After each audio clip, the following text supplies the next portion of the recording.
શિવરાત્રીનો મેળો છે અને મેળામાં માનવ મહેરામણ ક્યાંથી જેકથી ભવનાથ દાદાના સાનિધ્યમાં આવ્યું છે ત્યારે હાસ્ય કલાકાર અને સાહિત્યકાર હકાબા આપણી સાથે છે. હકાભાઈ કેમ છો? જય માતાજી, જય ભવનાથ. જય માતાજી, જય ભવનાથ. બસ મોજમાં છીએ. જો શિવરાત્રિનો મેળો છે, ભવનાથનું સાનિધ્ય છે, તમામ સાધુ સંતોના દર્શન થાય છે. પવિત્ર ધરતી છે અને ક્યારે કયો સાધુ ક્યારે ભગવાન મળે ખબર પડતી નથી. એટલે જેને જે પણ સાધુ મળે એને નમસ્કાર કરવા, પગે લાગવું. ક્યારે ભોળોનાથ મળે ખબર નથી, પણ બહુ આનંદ ઉલ્લાસ છે. એટલું પબ્લિક છે અહીંયા અને પ્રશાસન અદભુત કામ કરે છે. જોઉં છું કોઈ તકલીફ નથી પડતી, લોકો શાંતિથી આવે છે, જાય છે.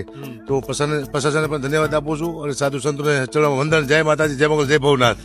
એક ખાલી મહાદેવને યાદ કરીને કઈ જટા ગટા હસમ રમમ બ્રહ્મ નીલ નિર્જરી વિલોલ વિજ વલ્લરી વિરાજમાન મૂર્ધની જગત જગત જ્વલાલ રટ પાવ કે કિશોર ચંદ સૈ ઘરે રતિપતિ ચરણમ ધરા ધરેન્દ્ર નંદિની વિલાસ બંધુ બંધુરમ ફુરત દિગ્ગજ પ્રમોદમાન માનસિક ઉપાકટાક ધોળી નિરુદ્ધ દુદ્રાપતિ. જય ભોળાનાથ, જય ભોળાનાથ.